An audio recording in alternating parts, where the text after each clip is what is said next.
is the All-Star break time of year for the 76ers.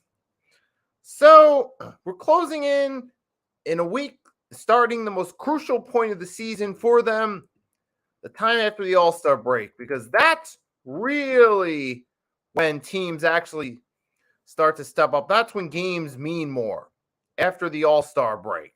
So it's, starting next week after the All-Star break, those games will have a lot more significance on playoff seedings, so on and so forth. Like, you remember last year with the Boston Celtics, they really started to get hot after the All-Star break, and that played a role in them going to the conference finals. Remember that?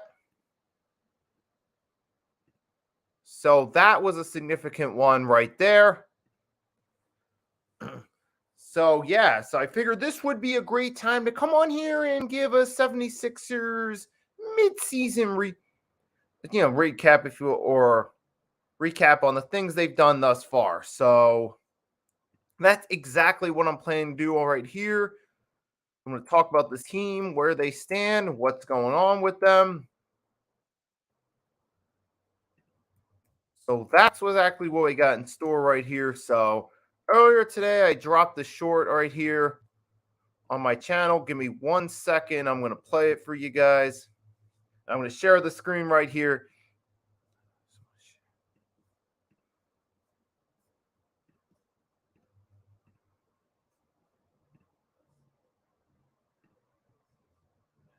So here it goes. So that was last night's 76ers game against the Cavs. Final score of 118-112. Now, why is this game significant? It's significant because it's the last game they play before the All-Star break. So that's the significance behind this game and the significance of the victory over the Cleveland Cavaliers, a top team in the East, to build momentum headed into the All-Star break.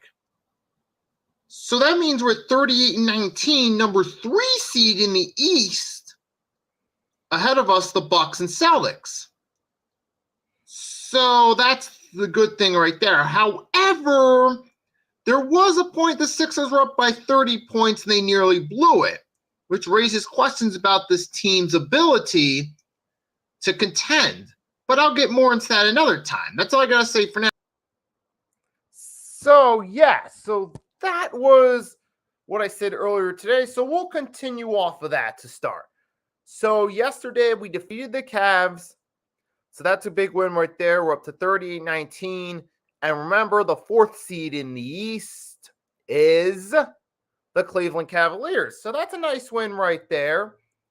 Get a win over the number 4 seed right there. But at the same time, we nearly blew it, man. We nearly did. We were up by 1 point, by 30 points. We nearly let them come back like we usually do. So that was not something necessarily to be proud of in that performance yesterday.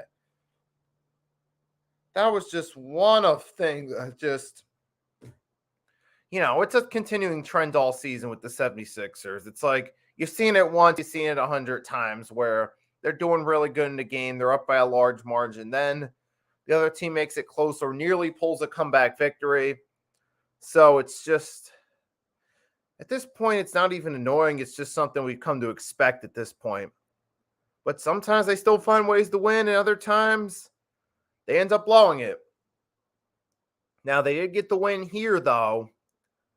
So that's a good thing right here. But it's situations such as them blowing a 30-point lead and making it closer than it should have been that has me concerned on whether or not this team can really contend going forward. That's one thing I wonder right there. Can this team really contend going forward, being that here they are blowing leads and nearly losing games that they should win? That's one thing right there that just I can't buy them as contenders. And on top of it, you remember last week against the Celtics. You remember that game? You saw the bench couldn't get anything going at all. It was early Tuesday last week. That was another game that has me questioning this team's ability to compete. They could not score against the Celtics. The only ones that were carrying the team were Embiid and Harden in that game. Even Maxey had an off game. But Those guys got to do better. And that's been a trend throughout the season right here, where the guys that are playing this game, playing in the games, they don't really do much. The other guys don't really do much. And what I'm saying is you got to be able to have some scoring from the bench. I'm not expecting the bench to score 15, 20 a game. I'm not expecting, every player on the bench to do that. But you need some guys on the bench that can at least get you some points maybe. Hell, even if the bench, each guy individually was averaging 7 to 8 points off the bench, respectfully, that would actually make us a much better all-around team. So that's something right there that's one thing the team should be doing. Like you saw the Celtics in that game, even some of their bench players were putting up some decent numbers. So that's one thing that plays a factor right there in these outcomes. That's something we got to do better on as a team. So definitely we got to improve there. But yeah, definitely. So yeah, that's definitely one of the reasons that even though despite our record, I can't buy in this team being contenders. Now, on paper, this looks awesome where, this team started 1-4. Now our position is number 3 seed. Looks, great, like a great rally. Because, around the Christmas time is when the team started winning more games. So this looks on paper like a great turnaround, a great rally by this team to show some promise as contenders. But the reality of the situation, is I feel like it's all fool's gold building up to the playoffs. And inevitably, come playoff time, that's when I feel like it's all going to come crashing down and it'll lead to another playoff elimination. So I feel like it's not a matter of if, but when the ship comes crashing down in the playoffs. But so far, I see from this team what you'd expect from them, a team with a lot of talent around them. They go out there, they play, they do pretty solid, and which he showed with the talent around them, especially in a weak Eastern Conference this year. You got Joel Embiid, James Harden there.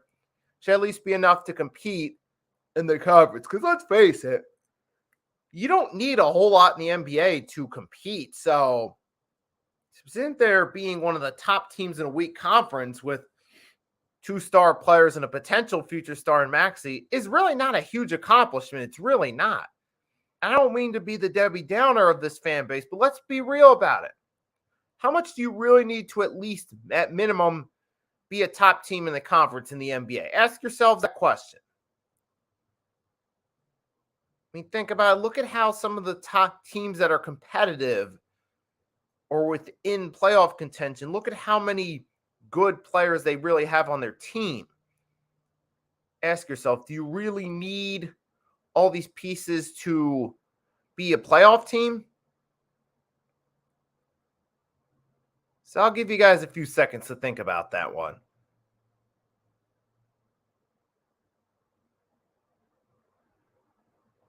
Okay, so right now, I'm sure you guys have watching. You've started to think about it. You got your opinion, and that's cool. Me, I feel like the answer is no. You don't really need a lot to at least be in contention for the playoffs. But if you're talking about to actually compete and to compete for a championship, then obviously you need more than just a couple pieces. Look at what a team like the Boston Celtics is doing. Clearly, they got more than just Jason Tatum, Jaylen Brown. They also got Blake Griffin, who's still a solid role player at this point. Malcolm Brogdon. You also got guys like Marcus Smart there, too. So you got some solid pieces there on the team around him. Al Horford, when he's healthy, still solid piece. Now, guys like Blake Griffin at this stage in his career, Al Horford, they're not stars at this point, but they could still be effective role players. And, of course, the Milwaukee Bucks still have some role players there, too. You got guys like Giannis, Middleton, Holiday, but then you also still have some solid role players with Lopez there.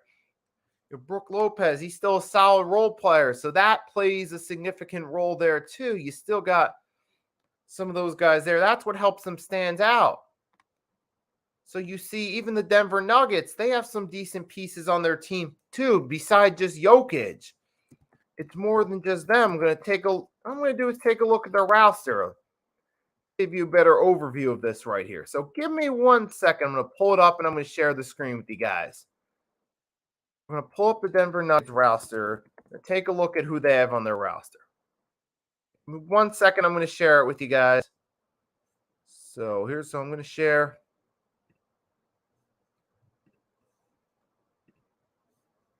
So here we go. So you got Jokic.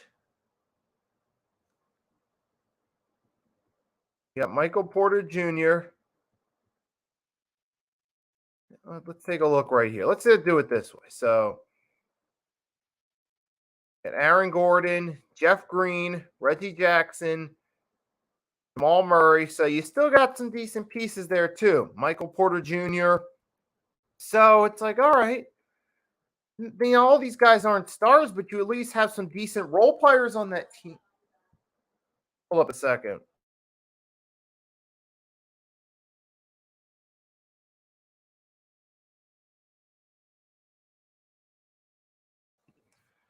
Okay, but you see there's still some solid role players on that team, though, and that's a key factor too. Yes, all stars help you get in contention, but role players can help make you a contender. That's the thing right there. Now I'm going to pull up the Milwaukee Bucks roster too. We'll take an overview of them.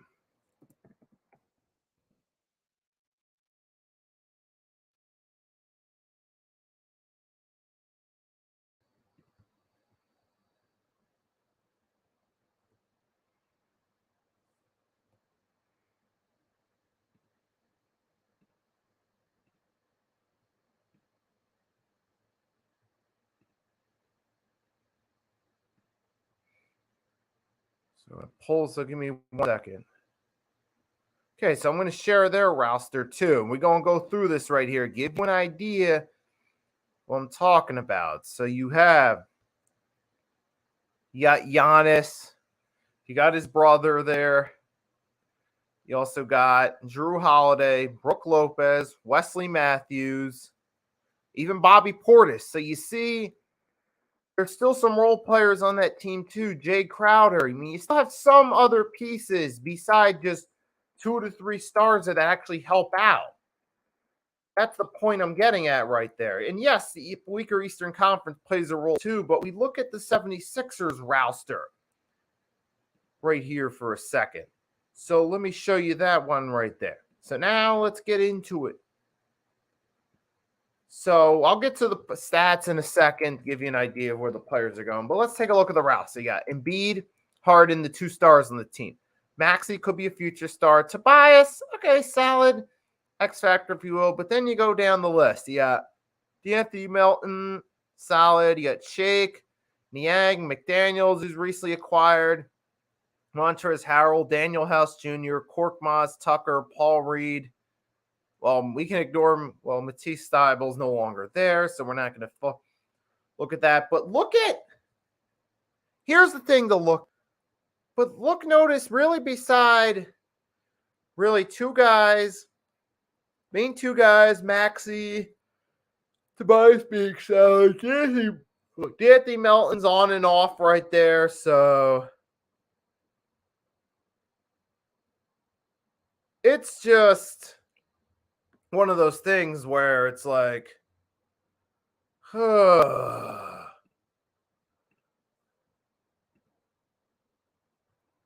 it's like, really? It's like, we got to do better than that, though. It's just, we got to have more depth to the team. You can't just have, oh, here's a couple guys right here who, oh, you are good.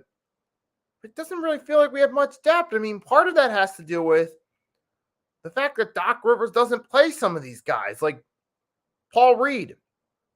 Paul Reed finally got playing time last night. He got 9 minutes, and guess what? He got 5 points out of it. So Paul Reed did a decent job with the time he got to play. So here you look at a situation there with a guy like Paul Reed, you realize, wait a minute. Oh, here's a guy, he finally gets some playing time. He's actually doing something with it. Awesome. But he barely gets playing time. So, like, what difference does it make? And that's another thing, too. That's a whole other rant I can get into a second. But yeah, well, the Sixers team, don't get me wrong, they're a good regular season team, but it's the real lack of depth on this roster outside the starters that makes me feel like this team is not a championship contender. And to prove it, let's take a look now at the numbers to prove that, hey, here's the difference between a good regular season team and a championship contender. So here we go. So Embiid, he's lighting it up, averaging 33 points on best. He's the star of this team, averaging the most rebounds. He's doing decent with assists, steals, and blocks. You got Harden on here. He's the second best scorer. He's a good assist man, too. Got Maxey. He's the third best scorer with the time he gets. He's one of the, he's the third best player on this team for sure. Tobias, he's having a solid year, but wouldn't really consider him a star player. But I think he's cast in the right role as one of the starters, but not the guy on the team. So Tobias Harris is in a good role, but he's never not supposed to be in a role that builds a championship team. So he's doing as good in that role. But then you get D'Anthony Melton. Okay, he's solid. But you go down the list. You get guys like Shake Milton, points and his assist. I mean, his numbers are okay for the time he gets. But then George Niang, meh. Okay, Jalen McDaniels, he just got to the team, but okay, so I'm not going to really say much about him.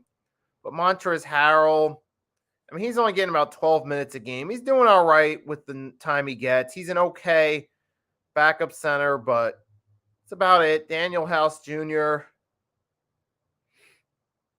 I mean, he doesn't do a whole lot. But then you get to the rest. You get Korkmaz, trash.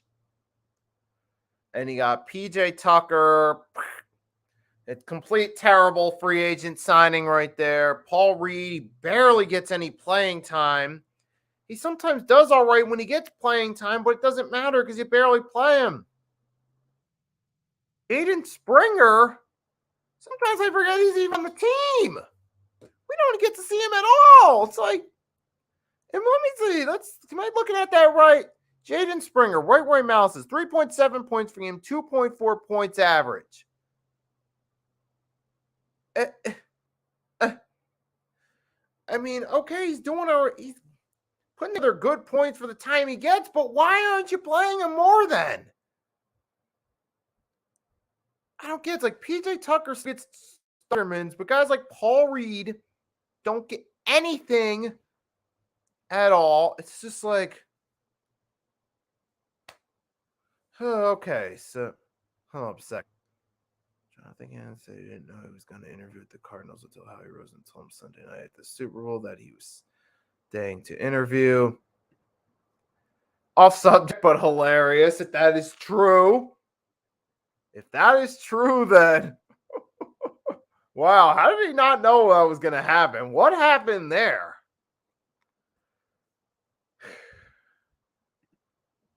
But getting back to the 76ers, you look at that, though, with the roster. I mean, okay, so this is a good regular season team, but you don't really get some of your bench guys. They're not really lighting the world on fire, if you will. And so that's the difference between a good regular season team and a contender. That's the difference right there. The Celtics have all those good pieces, both starters, and have good pieces for the bench. But they're not, but that makes them contenders in the East. That's a big difference right there. That's something the Sixers don't have right now. It's been something they've been struggling with in the Doc Rivers era. They're good with the starters, but they don't have the right bench pieces to actually be contenders. And that's something they got to work on. So I'm seeing a similar trend this season as with past years so far. So at this point, I'm not expecting much else beside another second round elimination. I don't see anything else coming from this team because I could see at this point, if the season were to end, they'd probably play the Knicks right now. So you look at the stands. So if I'm going to pull up the standings real quickly. So, yeah, as of right now, it would be, yeah, the 76ers and the Knicks would be playing if the season ended today, 3 versus 6. Yeah, you could win that series right there, but then they got to go into the second round, and then we're going to lose again. So, to me, it's not. So, I don't see this team going any further than we're used to seeing them go. So, I feel like this is just another one of those seasons. You get some star players up, carry the team through the regular season.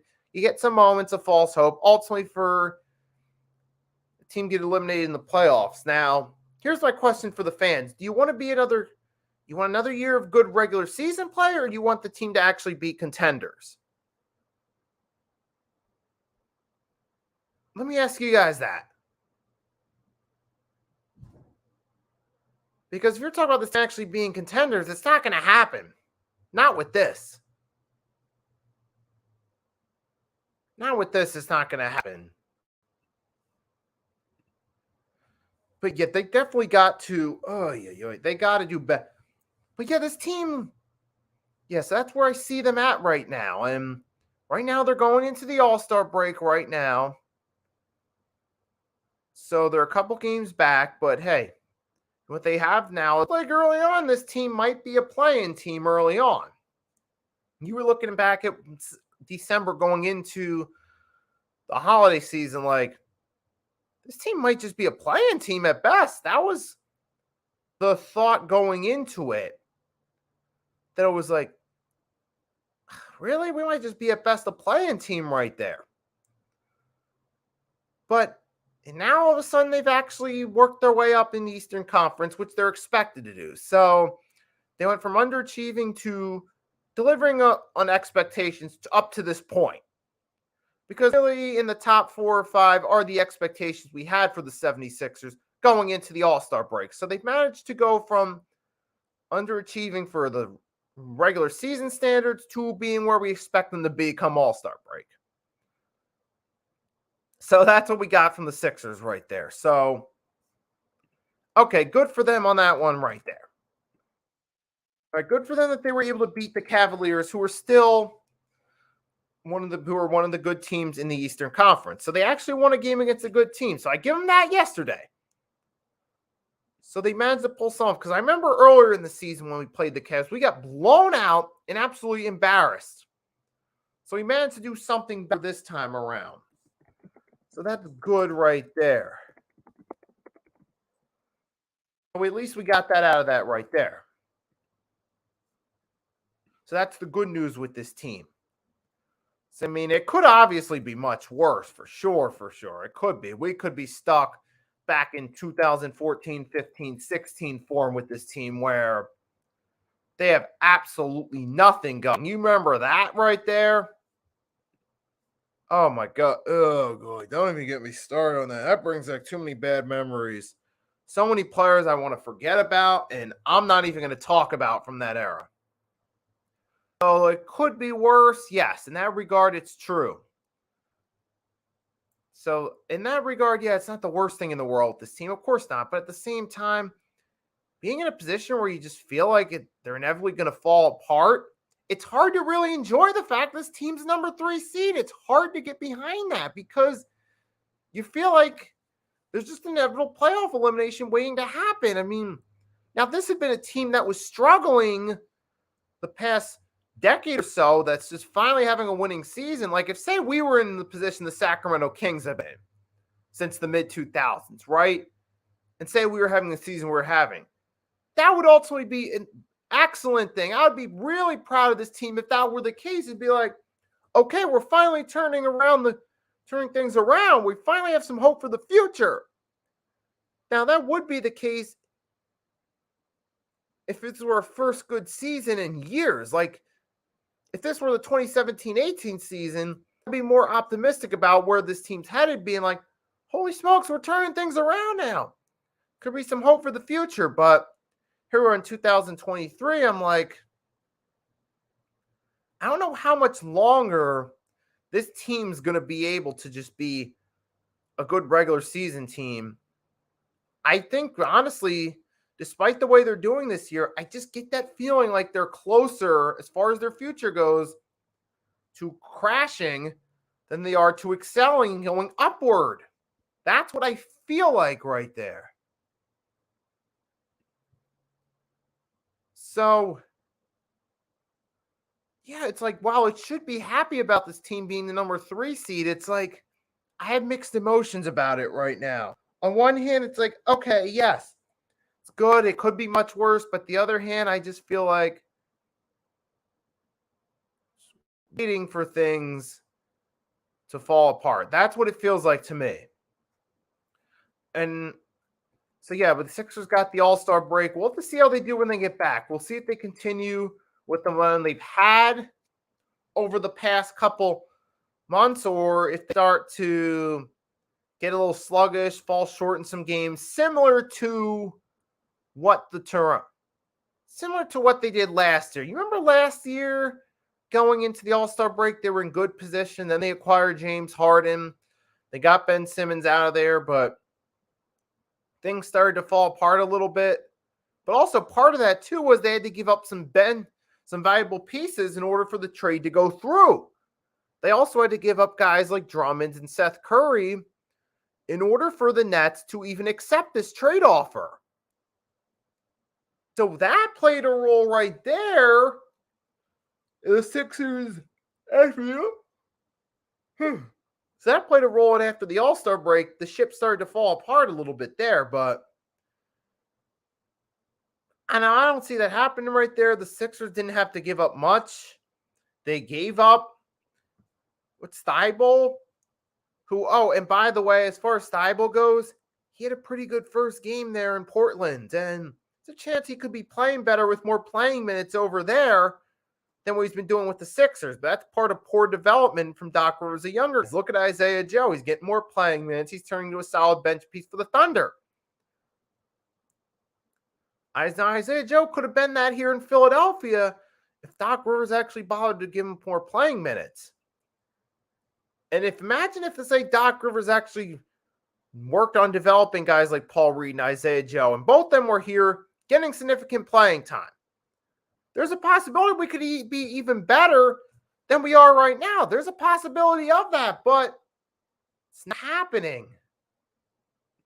It is not happening.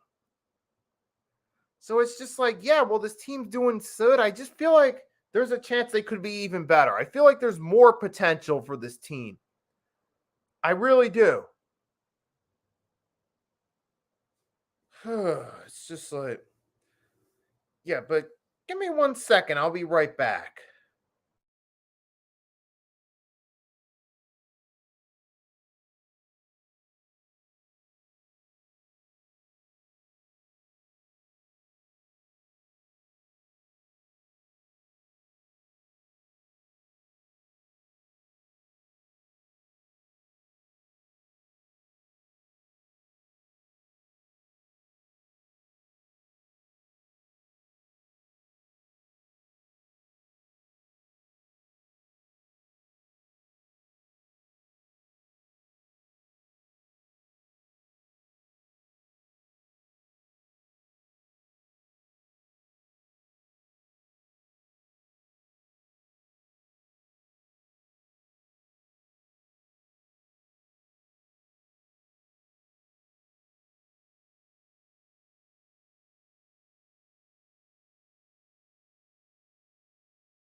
All right, so I'm back now. So just had to go check something on my phone real quick, and looks like it's about to rain outside any minute.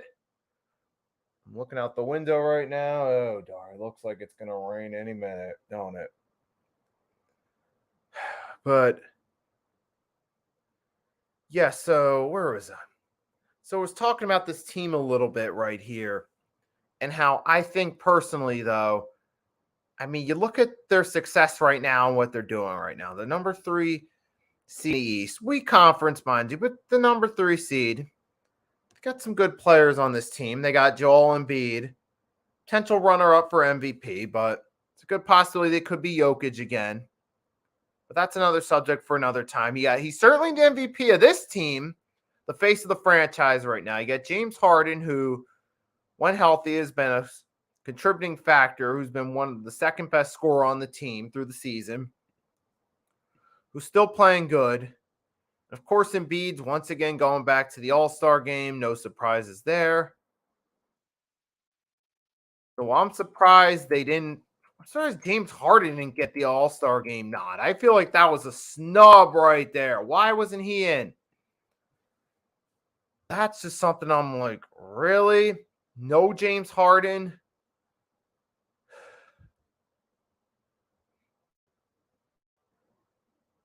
Just gets on my nerve. It really does. I'm trying to fit. I mean, I get that he missed some time due to injury, and that played a factor too. But obviously, the 2 best players in the team, he still has some other decent pieces there. But I just feel like, imagine you take what they're doing already, and then on top of it, you have Paul Reed had gotten some playing time. Let's say he got more playing time, and say he turned out to be pretty solid. He could be a replacement option there, maybe for PJ Tucker at power forward. Maybe you could split minutes between those guys if you played Paul Reed more and saw some good with him. If they would have actually given Isaiah Joe some more playing time, the chance to develop, he could have been a good bench piece. He'd be better than Korkmaz and Niang, I think. He could be even better than Niang. But we lost that opportunity. And Matisse Thybulle, who was a solid piece, it was clearly obvious he wasn't going to be here, and the Sixers weren't interested in utilizing him, and they got rid of him. Now, if they would have just utilized some of those better bench pieces better, we could be even better right now. I think we could possibly be championship contenders if we actually use these pieces right.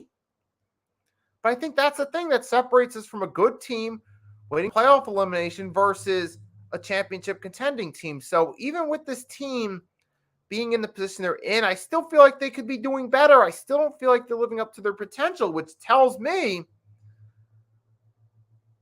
I think tells some of you guys that, man, they've kind of the idea of, man, if this team only, had it right with the front office and coaching, just imagine how good they could be. So even as the number 3 seed, I still feel like they're a bit of an underachiever. So it's kind of an odd situation right here, I mean, 2 years ago, going into the All-Star break, it would have been a lot more happy about this team. There were some, remember 2 years ago, going to the 2021 All-Star break, we were looking good. Then we eventually worked our way to the number 1 seed. It was looking awesome. It was, it was smooth. But this year, it's like, okay, we're having a good regular season, but that's to be expected. But what do we do next? What happens after the All-Star break? Do we continue winning games, stay at the top, or do we slip down a few seeds before the playoffs? That's the question we're going to have to we're asking now, and we're going to have to wait and see what happens. So I don't have a lot else to say about this, except this team, you get what you expect from the starters, but I feel like we could be doing a lot better with the bench. I feel like right there. And here comes Further coming in. Check this out real quick. Thanks for stopping by quickly. So that's what like there is with this team right there. So you've had some good performances right there, but you've also had some games where it was just closer and tighter than it should have been. But, so that's how you feel about this team right there. They're great on paper right now, but in reality, they're good. That's how I feel about the 76ers right now. So we're obviously going to have to see, like I said, what happens after the All-Star break, see where this team goes. Where do they finish the regular season? Do they finish in the top 3? Do they go slide down between 4 and 6? Time will tell. I don't think they're going to have that drastic slide this because last year they had to give up guys like Drummond and Seth Curry, where this year they didn't really give up those guys. So I don't think you're going to see a drastic slide with this team, but we will ultimately see how they do. So really all I got to say right there. And remember going into the season right there, all the Ben Simmons stands were running around here talking about, oh, this team ain't going to do anything without him, yada, yada, yada. Right, when I started the beginning of the season, decided, you know what, I'm not going to talk about Ben Simmons anymore. Those stands were sitting there talking about the Sixers ain't going to be nothing. Well, all I got to say to that is,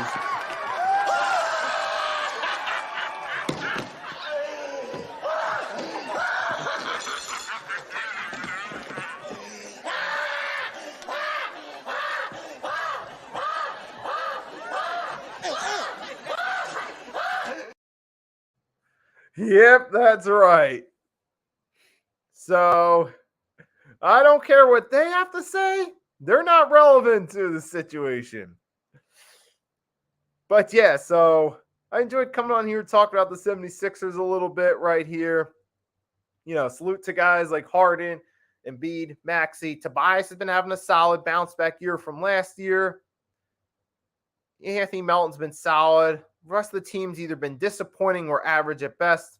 That's where I stand right now. We'll see what JD McDaniels does with more time. But yeah, so until next time, it's Nicky Stees signing off, and enjoy the rest of your day.